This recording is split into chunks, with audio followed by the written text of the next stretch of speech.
केंद्रीय सशस्त्र बल हैं सर, ये गृह विभाग के अधीन आते हैं और गृह विभाग में आंतरिक सुरक्षा विभाग के अधिकारी हैं। आपके कर्मचारी क्या कर रहे हैं, किससे दुखी हैं, क्यों दुखी है, कब तक दुखी है, आपको पता ही नहीं था। क्या गृह विभाग चला रहे थे आप? इन अधिकारियों के इनके भी झगड़ा होता है, आपका बालाकोट होता है, पहलगाम होता है, क्योंकि वो तो झगड़े में व्यस्त है। आपकी ड्यूटी कौन करेगा? आपको पाकिस्तान का पता है, अमेरिका का पता है, इसका पता है, खुद का क्या हो रहा है वो आपको पता नहीं है। गृह मंत्री जी क्या जवाब देंगे? इसके लिए तो नेहरू जी जिम्मेवार है। सीआरपीएफ 1939 में बनी थी जब नेहरू जी प्रधानमंत्री नहीं थे सर। मैंने अंग्रेजों के राज के बारे में भी सुना था, वो परदेसी थे पर हिंदू धर्म खतरे में नहीं था।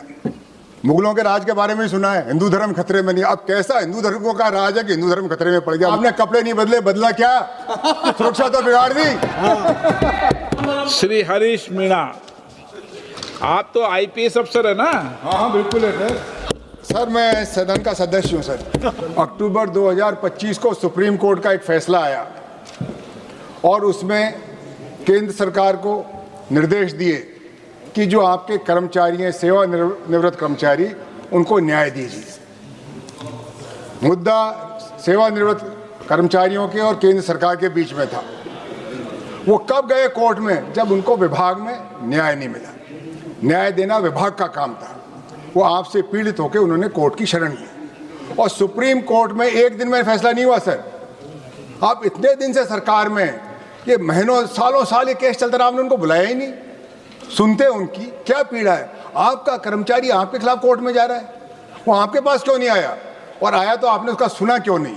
तो पहली फेलियर हमारी यहाँ हुई कि हमने हमारे आदमियों की सुनी नहीं, जबकि हमारी ड्यूटी ये है कि हम अपने कर्मचारियों की पीड़ा सुने, उनकी वेदना सुने।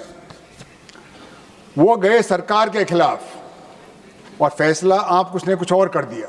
वो चाह रहे थे हमारा प्रमोशन हो, जिसका प्रमोशन ड्यू है उसको प्रमोशन मिलना चाहिए, समय पे मिलना चाहिए। ये कोई दो वर्गों में झगड़ा नहीं है। जैसे सर मैं आप उदाहरण दूंगा, आप साहब बहुत अनुभवी आदमी हो सर, और मैंने पहले आपको कॉन्स्टिट्यूशन क्लब में भी देखा है। कॉन्स्टिट्यूशन क्लब में जब से ये बना, इसमें चुनाव होते हैं, उसके सदस्य वोट देते हैं, कोई राजनीति नहीं होती, कोई जातिवाद नहीं होता। इस बार आपने क्या किया सर?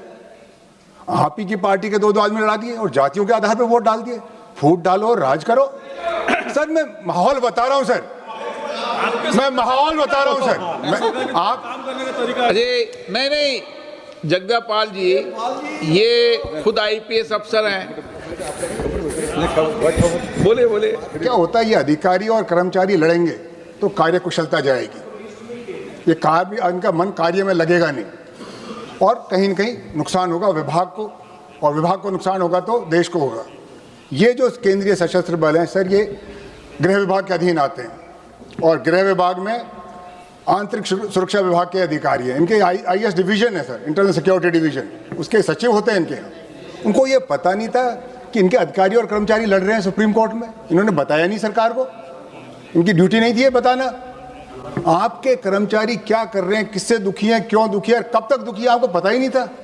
क्या गृह विभाग चला रहे थे आप? उसका फल क्या होता है सर? जब इन अधिकारियों के इनके भी झगड़ा होता है, आपका बालाकोट होता है, पहलगाम होता है, क्योंकि वो तो झगड़े में व्यस्त है। आपकी ड्यूटी कौन करेगा? ये आपकी कमजोरी है सर।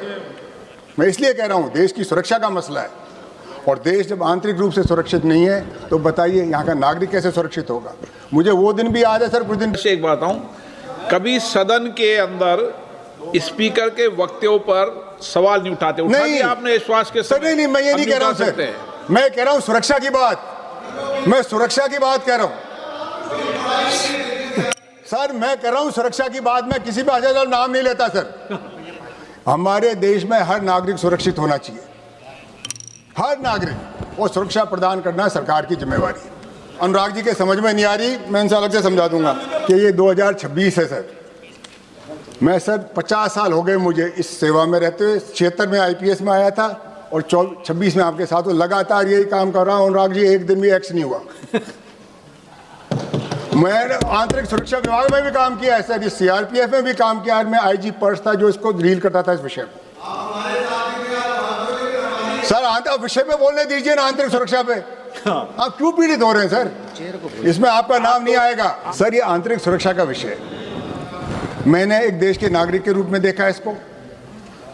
मैंने प्रधानमंत्री कार्यालय में भी आंतरिक सुरक्षा विभाग देखा है। मैं सुरक्षा सचिव था मनमोहन सिंह जी के कार्यालय में, वहाँ से भी देखा है।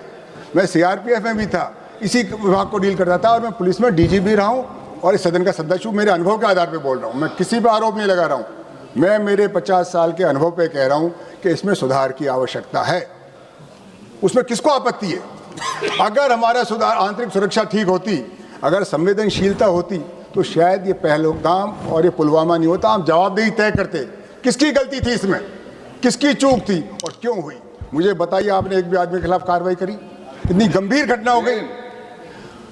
आप देखिए अध्यक्ष महोदय, कुछ समय पहले अपने बंबई में एक आतंकी हमला हुआ था।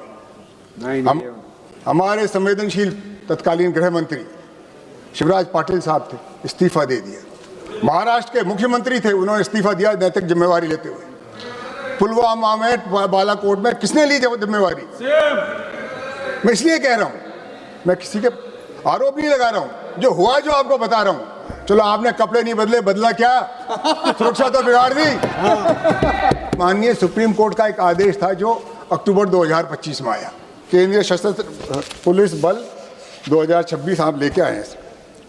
उद्देश्य कारण, इसका उद्देश्य क्यों बताया आपने? बताइए उद्देश्य क्या जरूरत पड़ी इसकी? ये फोर्स सर ना कांग्रेस ने बनाई ना बीजेपी ने बनाई। सीआरपीएफ 1939 में बनी थी, जब तो ये झगड़े नहीं हुए, जब तो लोकप्रिय सरकार नहीं थी, क्योंकि वो सरकार चलाना जानते थे, अधिकारियों से काम लेना चाहते थे, ड्यूटी बांटते थे, जिम्मेवारी लेते थे।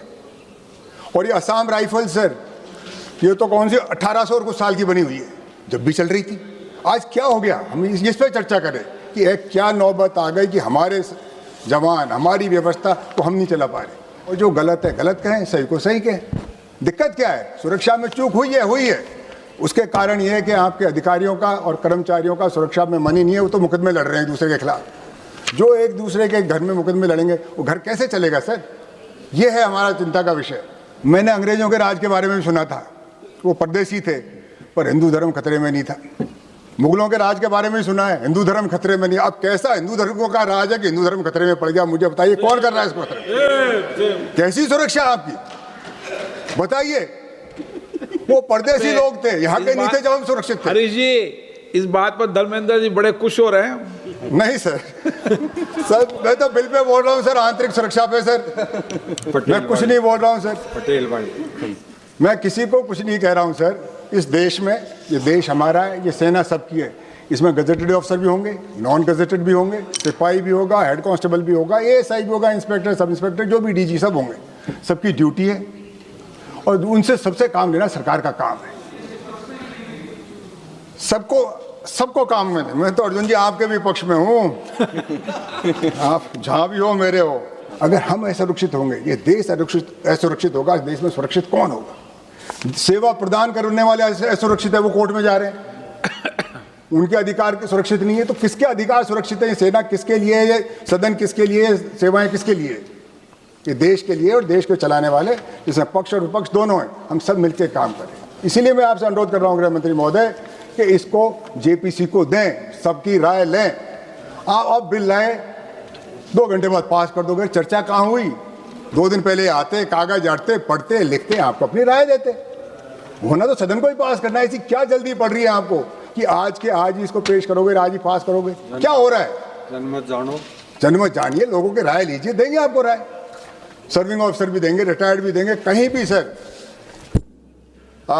सर पुलिस में हमारे ऐसा होता था कि पुलिस में जब पता लगाना होता था, पुलिस लाइन में जाते थे, जवानों से मिलते थे, अधिकारियों से मिलते थे। सर मैं ये पूछना चाहता हूँ गृह मंत्री जी, आपने इस फैसले के बाद कहाँ किस किस से संपर्क किया? बताइए। मंत्री नहीं है, किस से आपने संपर्क किया? क्या आपने जवानों से बात करी, हवलदारों से बात करी? क्योंकि सर बहुसंख्यक इस जिनकी हम बात कर रहे हैं वो जवान हैं। 96% रेल मंत्री महोदय कांस्टेबल, हेड कांस्टेबल, एएसआई है, उनकी बात ही नहीं हो रही है। 11 लाख की फौज में, अर्धसैनिक बलों में 100 आईपीएस अफसर हैं, आप सबको कंट्रोल नहीं कर पा रहे हो। 3000 गजेटेड अफसर हैं सर, उनकी आप कंट्रोल नहीं कर पा रहे हो। और ये 96% है उनकी आप सुन ही नहीं रहे, तो किसकी सुन रहे हो? ये फौज को चलाएगा कौन? अधिकारी आदेश देंगे, पालना वो करेंगे। आप कानून बनाएंगे, कानून को लागू वो करेंगे, उनकी आप सुन ही नहीं रहे। मुझे एक दिन बता दीजिए आप कहाँ गए, मैं आपकी बात पूरी मान लूँगा। आपने किसी से चर्चा नहीं करी। कोई आदमी आपको बताता है क्या पता, उसका मुझे पता नहीं कैसे बनाते हो, पर ये बिना चर्चा के जल्दी में लाया गया बिल है। मैं इसका विरोध कर रहा हूँ आज इस आधार पे। इसकी खूबियाँ आप हो तो बता देना, क्या जरूरत पड़ी इस बिल को आज ही पेश करके आज ही। तो ये पुराना मसला है सर, 10 साल से मुकदमा चल रहा है, जब आपकी नींद नहीं खुली। ये लोग क्यों तो कोर्ट में गए, सुप्रीम कोर्ट सीधा नहीं पहुंचता, कोई नीचे कोर्ट में भी केस चला होगा। धीरे धीरे वहाँ चला। जब क्या कर रहा था आपका गृह विभाग, क्या कर रहा था आपका कानून विभाग, वहाँ के वकील भी होते हैं। आप कोर्ट में क्यों हारे, उसका आप जवाब दीजिए। कोर्ट ने, हाई कोर्ट ने आपकी बात नहीं मानी, सुप्रीम कोर्ट ने नहीं मानी, तो इसी बात में क्या कमी थी आपकी में? अगर आप देश हित की बात कर रहे थे, देश की सुरक्षा की बात कर रहे थे, तो कोर्ट क्यों नहीं माना? मैं नहीं मानता कोई कोर्ट हमारे कानून के, देश के खिलाफ है। कहीं न कहीं हमारी बात में कमी है, हमने उसको ढंग से पेश नहीं किया, लोगों को संतुष्ट नहीं किया। आप जवानों का भी साथ लीजिए, अधिकारियों का भी साथ लीजिए, कोर्ट में भी अपनी बात रखें, ताकि हमारे देश को अच्छी सुरक्षा व्यवस्था मिले। ये जो अलग अलग फोर्स बनी, अलग अलग उद्देश्य बनी थी, अलग अलग समय में बनी थी। क्योंकि मुझे पता है गृह मंत्री जी क्या जवाब देंगे, इसके लिए तो नेहरू जी जिम्मेवार है। सीआरपीएफ 1939 में बनी थी, जब नेहरू जी प्रधानमंत्री नहीं थे। सर कृपया ये मत कहना कि इसके लिए इंदिरा जी जिम्मेवार है। आप इंदिरा जी के बारे में कुछ कमी है तो जरूर बताइए, पर इंदिरा जी वही हैं जो आप बार बार कहते हो पाकिस्तान हमारा दुश्मन है, पाकिस्तान का ये कर देंगे। इंदिरा गांधी ने बात कम करी और पाकिस्तान के 2 टुकड़े करा दिए, वो इंदिरा गांधी थी। वो आप अपने मुंह से नहीं कहोगे कि हमारी सबसे देश की बड़ी चुनौती पाकिस्तान है। 2 टुकड़े किए, उन्होंने राजनीति नहीं करी, उन्होंने कर्तव्य निभाया। वो इंदिरा गांधी थी जिन्हें सिक्किम एक दूसरा इंडिपेंडेंट कंट्री था, उसको हिंदुस्तान में मिलाया, पर राजनीति नहीं करी। उन्हें देश हित में किया, जनता के हित में किया। करना कुछ नहीं, बातें बड़ी बड़ी करनी। वोट भी नहीं मांगे पटेल, करना कुछ नहीं। मुझे बताइए क्या किया आपने, क्या किया? पाकिस्तान की कितनी इंच जमीन ली आपने? नहीं बात करोगे आंतरिक सुरक्षा की। आप तो इंदिरा जी ने कर दिया, नेहरू जी ने कर दिया, एक उन्होंने किया, उन्होंने देश को निर्माण किया, देश को आज़ादी दिलाई। इस पार्टी के वो सदस्य थे, कांग्रेस पार्टी के सदस्य थे, कांग्रेस पार्टी के बड़ा नेता थे। नेहरू जी का भी योगदान था, गांधी जी का भी था, पटेल का भी था, और जितने हमारे स्वाधीनता संग्राम सब पार्टियों का, एक पार्टी का आंदोलन नहीं था, उसका नेतृत्व कांग्रेस पार्टी ने किया। तो आप जो अपनी बात बताइए कि आपके कार्यकाल में आपके विभाग का ये फेलियर क्यों हुआ, आपसे कहाँ चूक हुई, उस चूक को पहचानिए, उस चूक को दुरुस्त कीजिए, और जिसकी गलती है उसको सजा दीजिए, जिम्मेवारी लीजिए। आप इंचार्ज हैं इसमें। आप इसको थोड़ी कहेंगे विपक्ष के नेता को कि साहब आप जिम्मेवार हो इसका। आपको 12 साल से आप सत्ता में, आपको ये पता नहीं कि आपके खिलाफ मुकदमा चल रहा है। आपको पाकिस्तान का पता है, अमेरिका का पता है, इसका पता है, खुद का क्या हो रहा है वो आपको पता नहीं है। ये बड़ी अचंभे की बात है। अभी भी समय है सर, चूक जाइए। अपन जागे या नहीं जागे, जनता जाग रही है। पटेल वाले सर मैं एक उदाहरण देता हूँ आपको, कुछ अश्विनी जी की समझ में आएगा। सरदार पटेल जब भारत के गृह मंत्री बने, या भारत जब आज़ाद हुआ, एक देश नहीं था। अंग्रेज एक बिखरी हुई विरासत छोड़ के गए थे, राजा रजवाड़े थे, और अंग्रेज क्या कह के गए, आप हिंदुस्तान में रहना चाहो तो हिंदुस्तान में रहने लो, पाकिस्तान में जाओ तो पाकिस्तान चले जाओ, और आज़ाद रहने, स्वतंत्र रहना चाहो तो स्वतंत्र हो जाओ। ये सरदार पटेल थे जिन्होंने हैदराबाद को एक किया, गृह मंत्री के पद पे थे, वो एक किया। कश्मीर की आप जानते हो, राजा कहीं जाना चाहता था, प्रजा कहीं जाना चाहती थी, सरदार पटेल ने कहा नहीं, हिंदुस्तान में रहना पड़ा, पर हिंसा नहीं करी, उसकी राजनीति करी। जूनागढ़ गुजरात में सर, पता नवाब साहब क्या कहते थे, बेगम क्या कहती थी, और उन्होंने कहा नहीं, मैं हिंदुस्तान का गृह मंत्री हूँ, हिंदुस्तान के गृह मंत्री, इसको एक रखूँगा। हमारे बहुत सारे रजवाड़े थे, उन्होंने अपना कर्तव्य निभाया, धर्म निभाया, किसी पे बहाना नहीं बनाया, और सबको एक किया, अपनी कलम से, अपनी काबिलियत से, और सबके सहयोग से। आरोप लगाना किस पे? अपना देश है सर, पक्ष भी अपना है, विपक्ष भी अपना है, सेना भी हमारी है, अधिकारी भी हमारे हैं, कर्मचारी भी हमारे हैं। तो ये हमारे लिए बहुत जरूरी है सर। आप उस कुर्सी पे बैठे हुए हो जिस पे सरदार पटेल बैठे थे, वो सरदार पटेल जिन्हें राजा रजवाड़ों को, आप तो अपने मातहत कर्मियों की बात कर रहे हो, उनसे काम करवाया कि होना पड़ेगा। अश्विनी वैष्णव साहब जोधपुर साइड से आते हैं, वहाँ का राजा, युवा राजा, पाकिस्तान जाना चाहता था, वो पाकिस्तान की सीमा का था, और अंग्रेज उनको छूट दे के गए थे। उन्होंने कहा नहीं, कैसे मनाया होगा वो तो वही जाने, पर उन्होंने अपनी काबिलियत से मनाया। और जो नहीं माने सर, अध्यक्ष महोदय, हरीश जी, ये इतिहास में डिबेट नहीं हो रही। अध्यक्ष महोदय, ये debate अध्यक्ष हो रही है। आंतरिक सुरक्षा की बात हो रही है। आप कर्मचारी उनको नहीं रख सके। अरे सर, मैं आंतरिक सुरक्षा पे बात हो रही है, आंतरिक सुरक्षा पे बात हो रही है। उन्होंने आपसे, आपके मातहत कर्मचारी नहीं मान रहे, उन्होंने राजा रजवाड़ा को झुकाया, वो सरदार पटेल था, वो देश का गृह मंत्री था।